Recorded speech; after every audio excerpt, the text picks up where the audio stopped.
Bom dia, senhoras e senhores, vocês que estão chegando agora aí. Marcelo, grande Gouveia, mandei até uma mensagem para você, Gouveia. Tomás, meu querido, seja bem-vindo. Roberta Vasques. Hoje começamos a segunda-feira hoje com muito rock and roll. Como toda vez o Instagram tá me mandando notificação por conta dos meus fundos musicais que eu tô colocando aqui. Eu agora resolvi colocar o fundo musical da banda que eu toco, da Candomblé Blues Dab. Que aí eles não vão me bloquear, que a música é nossa. Sejam todos muito bem-vindos para mais uma live, mais um encontro falando sobre estoicismo e falando sobre o livro A Arte de Viver. Esse manual clássico aí da virtude, da felicidade, da sabedoria. A gente vai falar um pouco sobre o Epiteto. Na verdade eu sempre falo no início um pouco sobre o Epiteto, porque muitas pessoas não conhecem ainda nem o estoicismo, que é essa linha filosófica aí, e poucas pessoas conhecem o Epiteto. Então eu sempre volto um pouquinho para falar sobre a história do Epiteto. O Epiteto, ele nasceu no ano 50 depois de Cristo e ele foi um escravo que inclusive ele era aleijado, ele tinha um problema nas duas pernas por conta de judiação do dono dele, e ele acabou se tornando um grande filósofo ao ponto de ter ganhado naquele tempo não tinha esse nome, mas vocês vão entender bem, ele tinha ganhado a carta de alforria, ele tinha se liberado da condição de escravo e passou a ensinar a filosofia, o estoicismo, essa arte de viver para muitas pessoas, inclusive para o Marco Aurélio, foi um grande imperador e foi um dos alunos do Epiteto. Então vocês podem ter noção do quanto foi o Epiteto. Vocês ainda não estão vendo meu rosto, porque eu estou convidando aqui algumas pessoas, para vocês não estarem me vendo aqui eu falando e convidando as pessoas sem olhar para vocês aqui. Então enquanto isso vocês fazem a mesma coisa, eu vou pedir para vocês fazerem a mesma coisa, que é clicar, ó, a gatinha tá me chamando aqui, tá miando, que é vocês clicarem aí nesse aviãozinho do lado de vocês, ou nessa setinha aí na diagonal, e começar a convidar mais pessoas, enquanto eu vou fazendo a mesma coisa, e já eu apareço aqui para vocês, para começar a falar sobre Epiteto, essa terceira parte, que a gente vai falar sobre estoicismo, sobre a arte de viver, e a gente vai falar de como a gente pode ver as coisas como elas são, e não simplesmente da nossa interpretação a partir de como a gente entende o mundo. A gente pode ter uma nova visão, principalmente se for uma interpretação nociva. A gente pode mudar essa visão com relação à interpretação que a gente está tendo com relação às coisas, quando a gente controla, sempre está voltado para isso, né? Quando você controla a sua emoção e traz para a consciência e começa a exercer isso com maestria. Enquanto isso aqui eu vou convidando mais pessoas. Enquanto eu vou convidando mais pessoas, quem já chegou aí, ó, já pode ir clicando nesse coraçãozinho do lado aí, ó, porque esse coraçãozinho tem um efeito poderoso de trazer mais pessoas, né? O Instagram entende que estão gostando da live e eles chamam mais pessoas para a live, né? Divulga, isso não é fake news, isso é real. Beleza? Vamos ver se chegou mais gente aqui. Wilson Gelatina, grande Gela, seja bem-vindo. Graga, Slow, Rogério Gamer, Irineu Gamer. Ó, um monte de game chegando aqui. Maravilha. Coach, Anael, grande Anael, seja bem-vindo. Beleza, meu querido? Daqui a pouquinho eu vou começar aqui a nossa live, esperando aqui chegar um pouco mais de gente. Mas antes de mais nada, vocês já ficam sabendo que essa live é a terceira parte do nosso encontro, falando sobre a arte de viver, falando sobre o estoicismo e o quanto isso tem me ajudado no mundo das terapias, quanto isso tem me ajudado quando eu trago para a clínica esse pensamento estoico. E quando a gente para ver muitas e muitas técnicas, muitas abordagens que a gente faz, tem muita similaridade com os pensamentos de Epiteto. Beleza, gelatina? Pois é, coloquei o som da banda da gente aqui, ó, pra ver se o Instagram não fica zoando a gente. Mouse Adil, seja muito bem-vindo. Pessoal, vocês aí, o tanto Anael quanto Gelatina, são pessoas que já têm costume de fazer live e tudo mais. Se vocês quiserem aqui entrar ao vivo aqui comigo também, através de vídeo, fiquem à vontade, é só convidar aí, fica à vontade para convidar. E porque eu tenho certeza, cara, que tudo isso que a gente vai falar aqui, grande Rômulo, meu querido, seja muito bem-vindo. Que tudo isso que a gente vai falar hoje aqui sobre o livro Arte de Viver, eu tenho certeza que todos vocês, se não conhecem, vocês vão ver a relação que tem dentro do pensamento, da visão terapêutica, da visão da PNL, da psicologia, como isso está muito enraizado com relação aos nossos sistemas representacionais, nossos mapas mentais. Vocês vão ver o quanto isso tem relação. Beleza, grande Rômulo? Pois é, Rômulo, esse livro é fantástico, a palavra é essa mesmo. Hoje ela é muito legal, Deixa eu mudar aqui já para vocês verem a minha face pela manhã. Cadê? Pronto, agora apareci. Bom dia a todos. Pois é, Gela, cara, é muito legal esse livro, porque assim, eu sou um cara que eu não gosto de nada muito sistematizado. Eu gosto de coisas bem explicadas, mas às vezes as explicações são muito prolixas. Isso tem muito a ver com...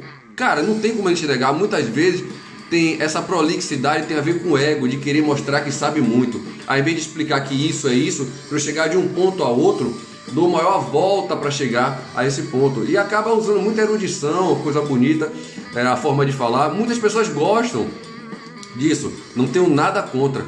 Mas o Epiteto, ele tem um diferencial dentre todos os filósofos, que é explicar de forma simples, de forma coesa, né? Coisas que às vezes as pessoas dão muita volta para explicar.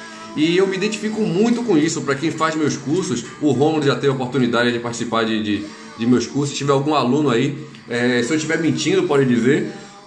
A minha forma de explicar é a forma mais simples possível, ainda que haja aprofundamento no que eu estou explicando. Eu aprofundo, mas eu não fico dando tanta volta. Se eu quiser explicar que algo é verde, eu não vou contar a história do verde, eu não vou destrinchar coisas... Cara, isso daí é exatamente da pessoa que tem a curiosidade de pesquisar. Então você dá o diamante para a pessoa e a pessoa vai lapidando esse diamante.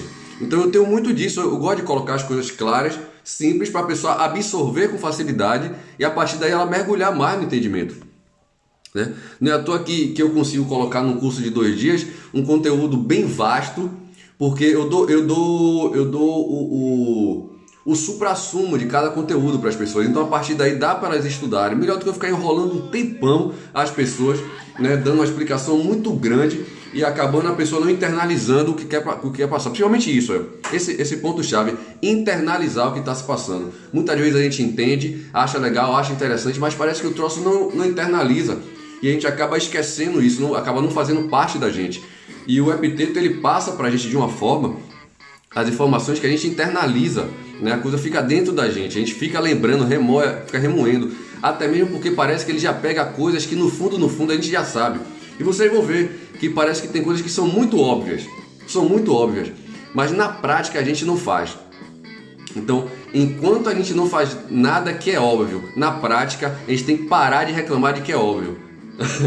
Beleza? Porque é óbvio, mas não está fazendo, né? Diga que é óbvio, eu faço isso sempre, pronto, ok. Mas dizer que é óbvio e não fazer é a história do barco e dos dois remos, que eu falo em tudo quanto é live, nessa eu não vou falar não. Quem quiser saber da história do barco e dos dois remos, procurando nas outras lives.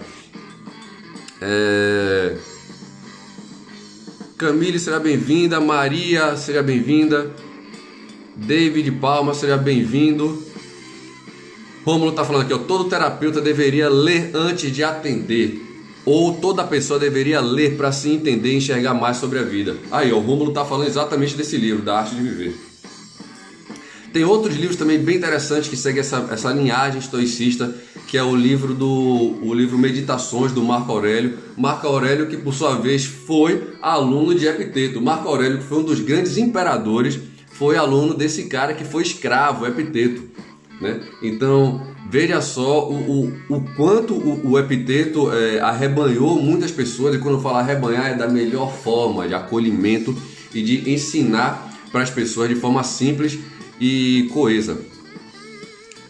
Suzana, seja bem-vinda. Wilson Gelatina, grande Gela, toda hora eu tô lendo Wilson Gelatina, grande palhaço Gelatina, querido.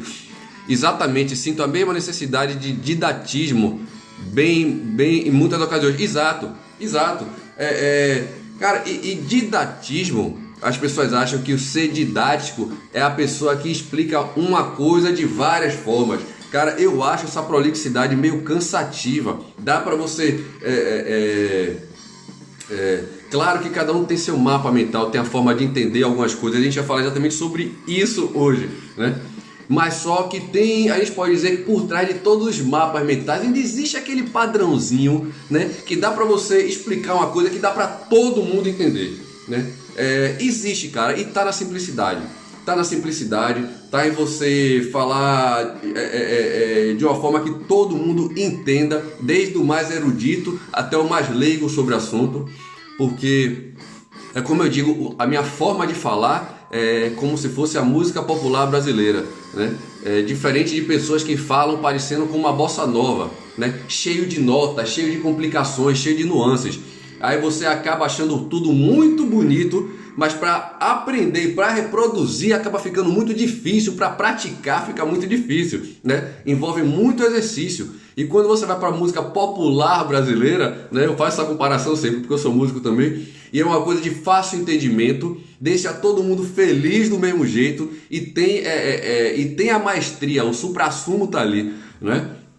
Vem da bossa nova, e eu gosto de bossa nova também, viu, pessoal? Não estou dando descrédito à bossa nova não, mas só para vocês entenderem assim o parâmetro que eu estou fazendo. Débora Marques, seja muito bem-vinda. Ó, o Rômulo está falando aqui, seu curso é top, vai além das expectativas e com objetividade. Rômulo, muito obrigado por você falar isso, principalmente você, que é o grande mestre aí dos cursos, o grande mestre da hipnose, da terapia com regressão, entre várias outras terapias que você já exerce aí, e a sua experiência de vários anos. Você tem um instituto, o Instituto IBTA, Instituto Brasileiro de Terapias Aplicadas, ao qual eu sou também, né, professor, também fui convidado a fazer parte da equipe. Mas é muito bom, cara, ouvir você falar isso. É você que já fez parte do curso, né? Eu tive a honra de ter você no curso. Você veio do Rio de Janeiro, trouxe uma turma para o nosso curso e viu que assim, não é que seja melhor ou pior, apenas diferente, né? Tem essa frase. E aí eu diria que meu curso é mais ou menos isso. O diferencial que eu colocaria no meu curso é essa coisa de conseguir trazer uma permissividade maior nos processos hipnóticos, né? Vamos lá. Adilson Alves, seja bem-vindo. Fernanda, MI, Bijox, Biju, tô vendo aqui as bijuterias. Jordana, Mariac, seja bem-vindo. Bom dia, grande Marcelo, eu te dei um bom dia mais cedo, acho que você não viu. Marcos veio, a Letícia, a Patrícia, sejam todos muito bem-vindos. Pessoal, quem tá chegando agora aí, começa a clicar. Bruno Tosi, beleza, meu querido? Começa a clicar nesse aviãozinho que tem aqui do lado para convidar mais pessoas. Clica no coraçãozinho. Alguém está clicando em coraçõezinhos aqui? Muito obrigado quem está clicando nos coraçõezinhos. Convidem mais pessoas, porque realmente essa já é o terceiro dia dessa nossa live. Todo esse compilado aí desses dias que está sendo gravado, que eu estou disponibilizando no Instagram. Depois que a gente completar, por enquanto ele vai estar disponível no Instagram, no GVT.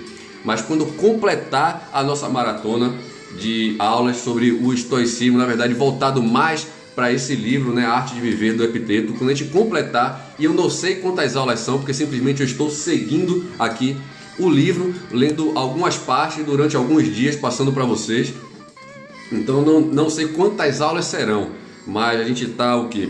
A gente não chegou nem na metade do livro, a gente está na nossa terceira aula. Então quem quiser saber mais pode ir, já está disponibilizado, já tem uma playlist lá no meu YouTube, Alex Cobos Terapias Práticas, no YouTube do nosso Instituto Terapias Práticas. Já tem a playlist com a primeira parte, a segunda parte e logo vai estar disponível a terceira parte, que é essas que vocês estão fazendo parte agora aqui. Aproveitem e convidem mais pessoas. Para quem ainda não tomou café, vai correndo, pega um cafezinho. Eu estou aqui com a minha água de coco matinal, que todo dia agora, pela manhã, eu tomo dois cocos, eu bebo a água e como a polpa do coco todos os dias pela manhã. Então eu indico para vocês também, todo dia de manhã, bebam água de coco e comam também a polpa do coco, que é bem saudável, bom para a imunidade. A palavra da vez, desde 2020, né? Agora a gente está entrando em 2020, já estamos em 2021 já. A palavra da vez é imunidade, né? Então, pessoal, vamos começar falando aqui. Vou baixar o som, que por sinal tá muito legal, diga-se de passagem. Olha só, aqui é minha banda, ó, o solo do guitarrista.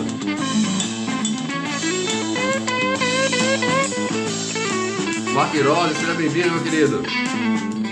Então vou baixar aqui e a gente vai começar a falar. Eu já dei tempo suficiente para vocês convidarem mais pessoas aqui para nosso terceiro encontro sobre estoicismo, sobre a arte de viver, especificamente sobre esse livro aqui de Epiteto, Arte de Viver, né? Com a interpretação do Sharon Lebel, não sei assim que pronuncia, que fala da virtude, da felicidade e da sabedoria. E sempre que eu falo de virtude, felicidade e sabedoria, quando eu paro nessa parte de sabedoria, eu quero que vocês entendam que eu não estou falando de ser um sábio, né? Um sábio do mundo em si, se dizer um sábio, mas sim um sábio de si mesmo, de se entender. Você ter a sabedoria de quem é você enquanto pessoa nesse mundo. E não, agora eu baixei o som, Marcos, senão fica muito alto. Eu aumentei aqui um pouquinho na hora para vocês ouvirem a música, mas agora eu vou baixar um pouquinho, beleza? Sejam todos muito bem-vindos e vamos começar. E hoje, na nossa terceira parte do nosso encontro, a gente vai falar, o título Veja, eu acho que não dá para vocês verem, não vai aparecer aqui, mas Veja as coisas como elas são. E é muito interessante isso, porque, como eu digo sempre, são coisas que eu trago para a clínica. Porque muitas vezes a gente está interpretando as coisas a partir dos nossos mapas mentais, da nossa representação de mundo, da nossa representação interna de mundo. Mas existe essa representação externa que a gente pode equalizar com a nossa representação interna. Entender que várias coisas que nos incomodam, a gente pode ter uma nova forma de interpretar isso e ter um melhor convívio com essas coisas. Então é mais ou menos sobre isso que a gente vai falar hoje. Eu vou começar lendo aqui e à medida que eu for lendo, a gente vai discernindo junto. Mais uma coisa, quem quiser aqui entrar em vídeo, entrar online para conversar um pouquinho mais sobre esse assunto, porque eu sei, aparentemente assim, mas Cobos está falando aqui que quem quiser pode entrar aqui para falar. Como é que eu vou falar de um livro que eu não li? O que eu vou ler aqui, vocês vão ver que não tem como vocês não se identificarem e tem como vocês falarem sobre o assunto, né? Esse que é o grande barato do Epiteto, essa simplicidade da forma que ele passa, de como a gente pode discernir, né, sobre tudo isso que ele fala. Enigma da Mulher, seja bem-vinda. Ellen Maia, seja bem-vindo. Card Love, seja muito bem-vindo ou bem-vinda. Pessoal, não deixe de convidar mais pessoas e essas aulas ficam gravadas no YouTube, no Alex Cobos Terapias Práticas, que é o canal do nosso Instituto Terapias Práticas. Além dessa live, tem um monte de coisa. Tem induções hipnóticas, tem hipnose não verbal, tem eu falando muito sobre ansiedade, tem cursos gratuitos. Então, enfim, vamos começar. Aqui o título é Veja as coisas como elas são. As circunstâncias não ocorrem para atender às nossas expectativas. Aqui está querendo dizer mais ou menos que as coisas acontecem porque elas acontecem, né? Elas não acontecem por conta do que a gente está esperando. Então, às vezes, a gente está esperando uma coisa e vem outra, e isso acaba frustrando muito a gente. Mas só que a primeira coisa que a gente tem que entender é que as coisas acontecem porque elas acontecem, e não por conta das nossas expectativas. A não ser que a gente esteja envolvido nessa coisa, né? Produzindo para ter uma resposta. Mas quando as coisas acontecem, né, de forma externa, não fique esperando, né, que é da forma que você imagina. Os fatos acontecem como tem que acontecer. As coisas comportam-se de acordo com o que são. Acolha as coisas que de fato conseguir. Que é a primeira coisa que você tem que fazer. Se você consegue certas coisas, se você consegue entender várias coisas, lidar com algumas coisas, aproveite para acolher elas ao máximo, trazê-las para perto de você. Abra os olhos, veja as coisas como elas são e preserve-se assim da dor causada pelos falsos apegos e estragos evitáveis. A gente acaba criando exatamente falsos apegos. E quando a gente vê as coisas da forma que elas são, a gente se poupa de várias dores. Isso aqui fica bem claro quando a gente fala de relacionamento, principalmente de relacionamento, né, homem e mulher. A gente às vezes cria apego, e a gente cria apego por algo que não é nosso, que é a pessoa, né, que é o relacionamento, é uma coisa que foi construída. O relacionamento foi algo construído, não é seu, foi construído. E além do relacionamento tem uma pessoa envolvida com isso. Então, quando a gente cria apego demais, no momento que a relação não dá certo, parece que o mundo acaba, parece que tudo se ruiu, né? Então, parece que houve uma morte. Muitos términos de relacionamento tem uma sensação de luto, de perda, de morte, né? Porque na verdade é uma transformação, é uma mudança, mas a questão é a forma que a gente interpreta, beleza? Pense no que lhe dá prazer. E por que fala que pense no que lhe dá prazer? Porque se você pensar no que lhe dá prazer, no que você gosta, automaticamente você vai ter uma resposta fisiológica. O seu corpo vai responder de forma fisiológica. E isso vai estar trazendo boas sensações, logicamente. Os instrumentos, sejam quais forem de que você depende, as pessoas que lhe são caras. Olha só, pense no que lhe dá prazer. Os instrumentos, sejam quais forem de que você depende, as pessoas que lhe são caras. Perceba que a gente muitas vezes a gente dá crédito a certas coisas que não precisa. E veja só aqui, mas lembre-se de que cada uma delas tem caráter próprio, separado, independente da maneira que como as vemos. A gente acaba construindo certas realidades quando a gente está em relacionamento. Veja que muitas vezes todo mundo está vendo que esse relacionamento seu é tóxico e só você que não está enxergando. Seus amigos não acreditam. Quem nunca teve nessa condição? Ou de estar no relacionamento tóxico e não enxergar, ou de estar de fora vendo o relacionamento tóxico e a pessoa que está dentro não enxerga de jeito nenhum. Cria uma realidade paralela para conviver com aquele relacionamento. É muito louco, é muito louco. E aqui, vou repetir essa última parte, mas lembre-se de que cada uma delas tem caráter próprio, separado, independente de como a vemos, independente de como você vê a pessoa, ela é uma pessoa que ela pensa da forma que ela quer, nem sempre como o que você acha que ela é o que ela é. É por isso que na terapia, quando a gente está conversando com a pessoa, a gente fala da informação de superfície e a informação profunda, né? Porque muitas vezes o que ela está falando para você ali não é exatamente o que ela está querendo trazer para você. A gente tem que entender exatamente o que ela está querendo dizer, entendeu? O mapa mental dela exatamente. O Rômulo está falando aqui, somos as 5 pessoas que mais convivemos. Essa se torna nossa realidade.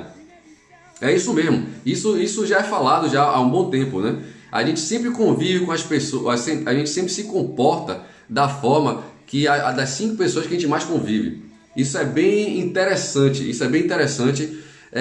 porque sempre existe uma mudança também dentro disso.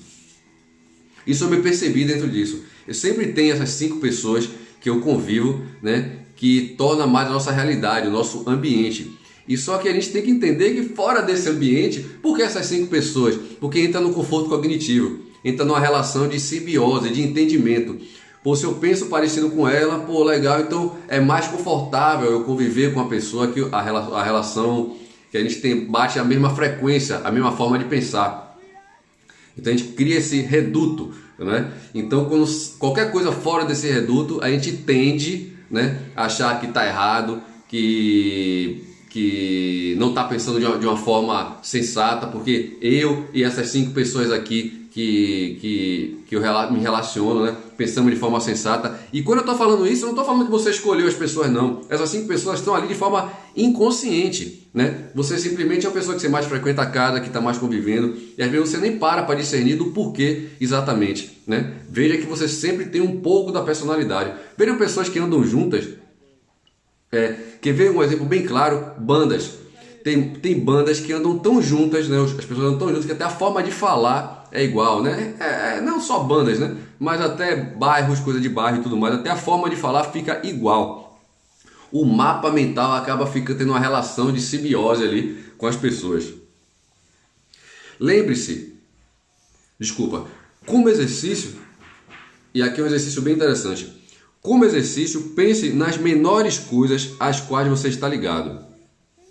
A primeira coisa que você vai pensar é nas coisas que você menos está ligado. Nas menores coisas que você está ligado. Por exemplo, vamos supor que você tem uma xícara favorita. Mas que é uma xícara favorita, é só uma xícara favorita, né? É, afinal de contas, apenas uma xícara, é o que eu acabei de falar. E, caso ela se quebre, você pode lidar com o fato. Veja só, se eu tiver uma xícara, por mais que seja a xícara mais bonita, a xícara que eu goste, no momento até essa aqui, se ela cair e quebrar, eu vou dizer, poxa, quebrou, mas não vai passar desse poxa, quebrou.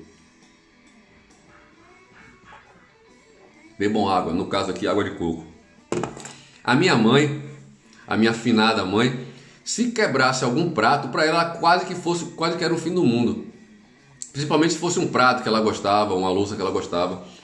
Então para ela era o fim do mundo, ela se estressava demais, né? Que é aquela coisa que eu falei lá do início para quem assistiu a segunda aula. Não tem por que você se preocupar com coisas que não tem jeito a dar. Se o copo caiu e quebrou, claro, você não é de ferro, você é um ser humano, pode até ficar aborrecido, mas estender isso, essa preocupação, você pode ter aquele aborrecimento, mas dá resposta emocional automática, né? Pô, quebrou o copo que eu mais gostava, pronto, acabou.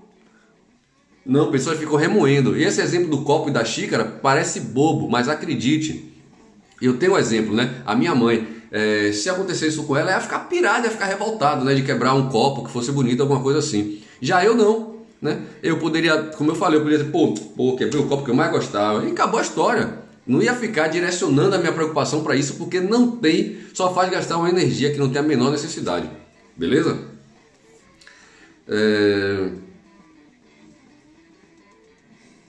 Em seguida, aqui ó, primeiro, né, o exercício de pensar nas menores coisas. Em seguida, passe para as coisas mais importantes ou pessoas às quais você se sente mais apegado. Então, comece a pensar nessas pessoas que você se sente mais apegado ou coisas que você se sente mais apegado de verdade, né? Assim, olha só que interessante. Lembre-se sempre, por exemplo, quando abraçar seu filho, seu marido ou sua mulher, de que está abraçando um ser mortal. Assim, se um deles morrer, você será capaz de suportar a dor da perda com maior serenidade.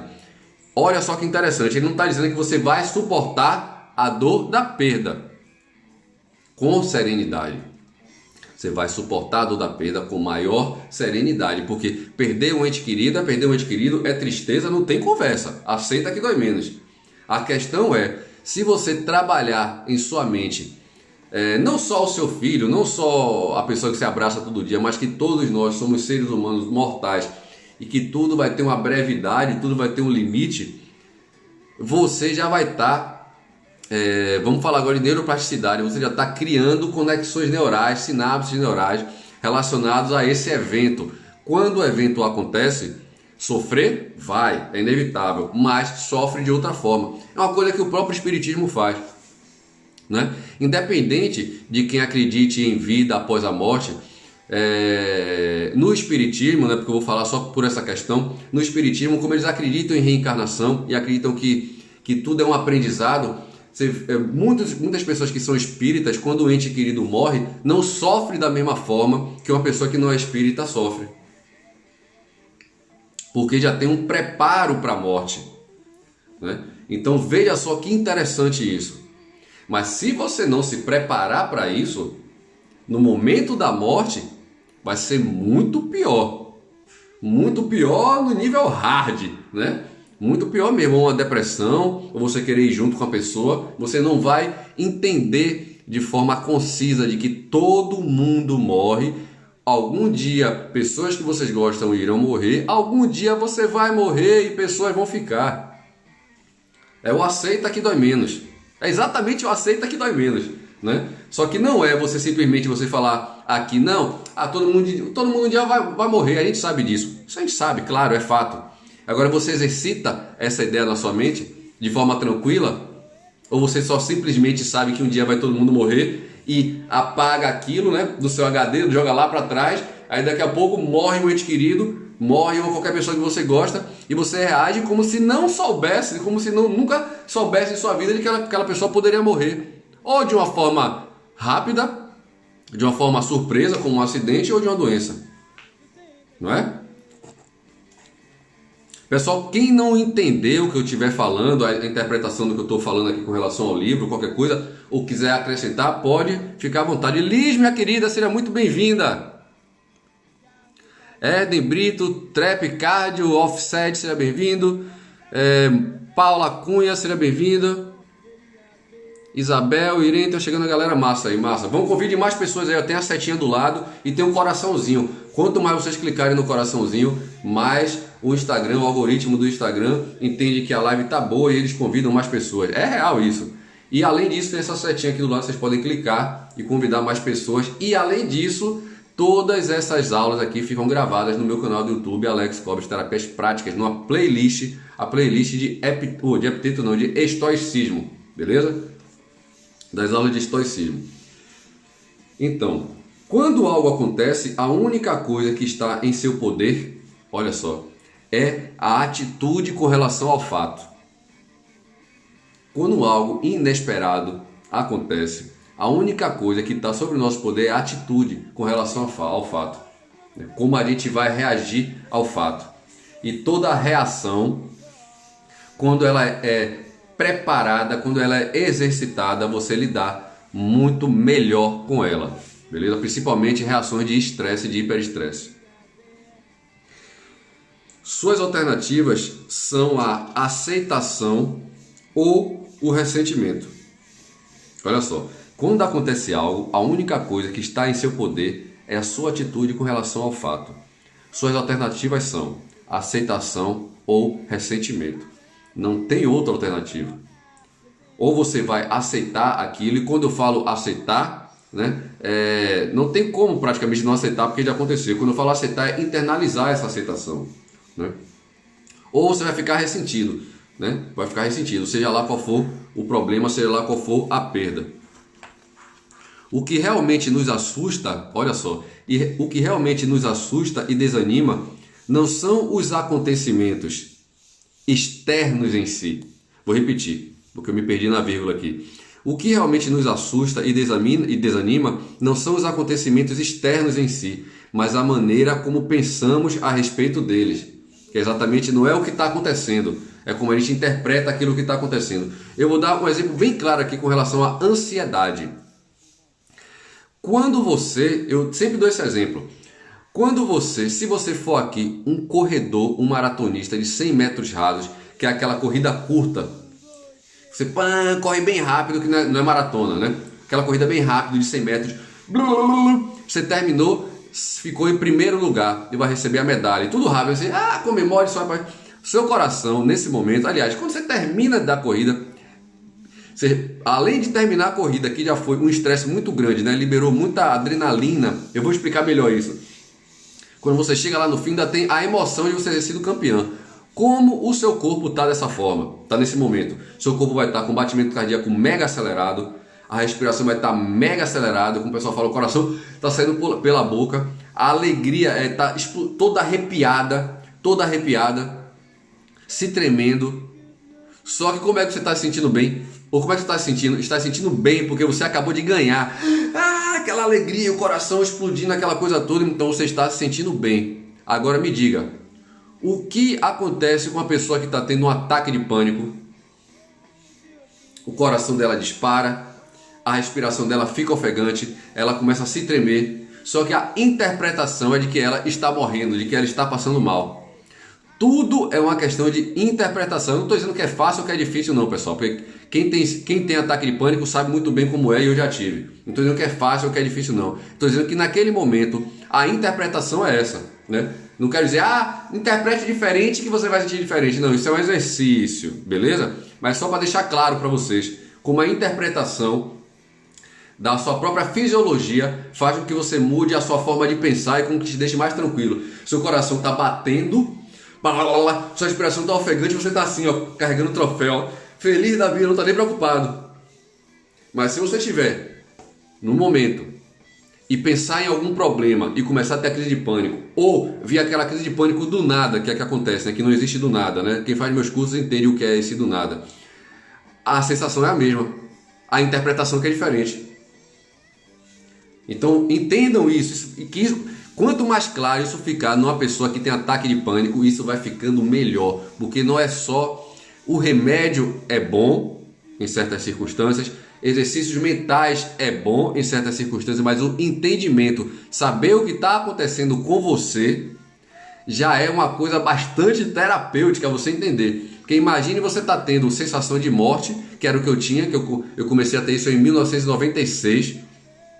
Você tem a sensação de morte, que está morrendo e não tem uma explicação para o que era. As pessoas não sabiam o que era crise de pânico. Eu não tinha acesso àquela informação de crise de pânico. O médico não sabia dizer o que é que eu tinha.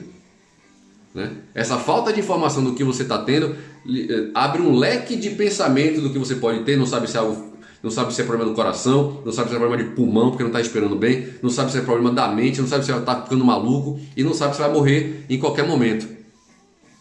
Então, enquanto você não entende o que está acontecendo com você, é muito pior, beleza? Com relação à crise de pânico.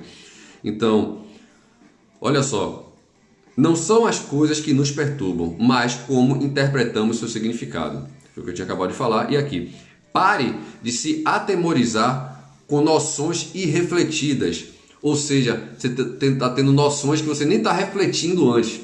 Você não está internalizando, buscando uma resposta real. Você está agindo como impulso. Aqui fala, pare de atemorizar com noções irrefletidas, reações impulsivas e com suas impressões sobre como as coisas são. Você viu aquilo, então é isso. Na hora interpreta através da sua emoção. E você não separa a emoção da razão. Algo que não existe como você separar 100%, mas você tem uma consciência, beleza? E conseguir colocar a razão acima da emoção. Porque a emoção ela vai existir. A questão é você não deixar a emoção estar acima da razão. Beleza? A própria teoria do cérebro trino fala isso, né? A gente tem o cérebro primata, né, que é o cérebro mais desenvolvido do neocórtex, né? Temos o cérebro ligado mais a emoções e tem o cérebro reptiliano, que está ligado só à sobrevivência. Quem tem que comandar todo mundo é o cérebro primata, que a gente consegue discernir e aí ter o controle sobre o resto. Enquanto a nossa emoção estiver maior que a nossa razão, a gente não está nem agindo como primata, está agindo como um cachorro, que une a emoção a algumas respostas e consegue codificar o que é bom e o que é ruim. Mas uma codificação meio mal feita, meio por condicionamento apenas, e não por raciocínio. Entendeu? Então quem tem que comandar é o cérebro racional, né? No curso eu explico melhor como é que funciona essa forma de pensar. E quando a gente está sob estresse, quem comanda mais vai descendo cada vez mais essa camada. Você sai do primitivo, do emocional e acaba indo para o reptiliano, só para a resposta de luta e fuga. Você só reage dessa forma, né? Então quem tem que comandar não é essa resposta. Quem tem que comandar é o cérebro primitivo, né? É o cérebro que vai fazer com que você entenda melhor, discernir. É o cérebro que tem lógica. E quando eu falo cérebro, pessoal, eu estou dividindo de forma metafórica, beleza? Pelo amor de Deus, essa divisão aí do cérebro exatamente não existe não. Até mesmo porque o cérebro trino, A parte reptiliana tem muito mais a ver com o tronco encefálico, que nem tem a ver com, que nem que não tem a ver, mas que nem é cérebro mais. Mas isso também vocês vão aprender nos meus cursos, beleza? E aqui, ó, repetindo, pare de se atemorizar com noções irrefletidas, né, com coisas que você não reflete, e com reações impulsivas, e com suas impressões sobre como as coisas são. As pessoas e as coisas não são como desejamos que sejam, nem o que parecem ser. Elas são aquilo que são. E aqui eu posso falar da explicação do ovo no prato. Olha só, ó, a Liz está falando, o curso do Alex é top, muito obrigado. A Liz foi uma das alunas, maravilha. Não só aluna, né? Ela chegou como cliente, né, buscando terapia, depois se transformou em aluna.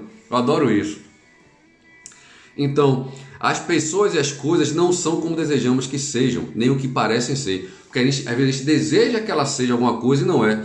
E às vezes a gente enxerga que ela é uma coisa, mas que não é. Elas são o que são. Beleza? E isso, cara, é muito interessante porque vem a ideia do ovo no prato, né? Eu falo muito dessa história do ovo no prato também. Pense no ovo, né? Pense no ovo quando você quebra um ovo no prato. Você quebrou o ovo no prato, tem a gema, tem a clara e tem o prato, né? O prato, a gente pode dizer que são as pessoas que a gente nem convive, que a gente mal tem contato. A clara são as pessoas que fazem parte do seu círculo, do seu meio. E a gema é você. Você tem controle, você pode ter controle de você mesmo, de fazer uma mudança pessoal. As pessoas que seriam a clara, você pode até influenciá-las. O prato não faz nem parte do seu composto, né? Você não pode fazer nada. Mas quem você pode mudar mesmo é você. E as pessoas são como elas são. Pare de sofrer pela não mudança da outra pessoa. Se essa pessoa que você convive, ela tem comportamentos que ela não vai mudar, você vê que ela não vai mudar, e você quer continuar convivendo com ela, se você coloca na balança que vale a pena você continuar convivendo com ela, quem tem que mudar é você. Ou você sai do meio dessa pessoa. Ou você muda. Querer mudar a pessoa, você vai estar entrando num buraco de angústia, de sofrimento e fica uma coisa eterna. Isso não para. Você fica nesse ciclo de acaba aceitando até que a pessoa não muda, mas fica na esperança de que ela pode mudar. Isso nunca vai acontecer. Só vai acontecer o seguinte: você mudar o seu comportamento com relação à pessoa. Ou você aceitar ela como é e se adaptar, ou você achar que não vale a pena essa adaptação e você se afasta. E para isso a gente tem que trabalhar muito a autossinceridade, a autoanálise, para saber colocar tudo isso na balança e discernir da melhor forma. Espero que tenha ficado claro hoje a nossa aula da arte de viver do Epiteto. E eu queria dizer para vocês que o nosso curso de hipnose não verbal e o nosso Masterclass, que é o nosso curso voltado para hipnose integrativa e hipnose não verbal, onde eu mostro todo o contexto que eu uso na clínica, do início ao fim, quando eu faço o tratamento com a pessoa. Eu vou trazer informações riquíssimas, porque eu estudei com os melhores profissionais, não só do Brasil, estudei com os melhores profissionais do mundo, beleza? Investi, inclusive, muito caro com relação a... Caro não, um valor alto, porque para mim isso não tem preço, eu pagaria tudo de novo se eu não tivesse essas informações, porque realmente eu acabei estudando com, além de estudar com grandes nomes daqui do Brasil, como Alberto Delisola, como é o nome dele? Fernando Liberal. Nossa, tem muitas pessoas, velho. Tem o Vitor Santos. Cara, se eu falar nomes do Brasil aqui, tem números. E tem os de fora, que tem a Melissa Thiers, o Anthony Jack. No Brasil também estudei com a Sofia Bauer. Então, Anthony Jack, Melissa Thiers. Fora isso, desculpa, pessoal. Fora isso, eu estudei e estudo muito sobre psicologia, psicanálise, neurociências. Faço muitos cursos ligados a isso por conta de autoconhecimento e para cada vez mais ter melhor informação e melhorar as técnicas com meus clientes. Então eu espero que vocês tenham gostado do nosso terceiro encontro de hoje sobre estoicismo, sobre essa arte de viver, principalmente em meio ao caos. eu trago a ideia do estoicismo do século 21, porque o Epiteto ele nasceu em 50 depois de Cristo. Então eu estou trazendo esse pensamento dele com a visão do século 21. E pasmem, ainda que eu não trouxesse com a visão do século 21, vocês iam se perceber dentro de toda essa história. Mas aí eu trago mais para uma análise do século 21 para a gente se encontrar de uma forma melhor, ficar mais claro o entendimento. Pessoal, obrigado a todos, espero que vocês tenham gostado e até a próxima, de coração. Paz mental a todos, meus cursos estão aí disponíveis, se vocês quiserem me procurar aí, curso para você, se você quiser se tornar um hipnoterapeuta de excelência, um hipnoterapeuta de verdade, que não fica buscando fenômenos hipnóticos na clínica, que não fica nessa loucura na clínica, que está focado em terapia em si, beleza? Podem me procurar e beijo no coração de todo mundo e como eu digo sempre, paz mental a todos e até a próxima, pessoal. Beleza?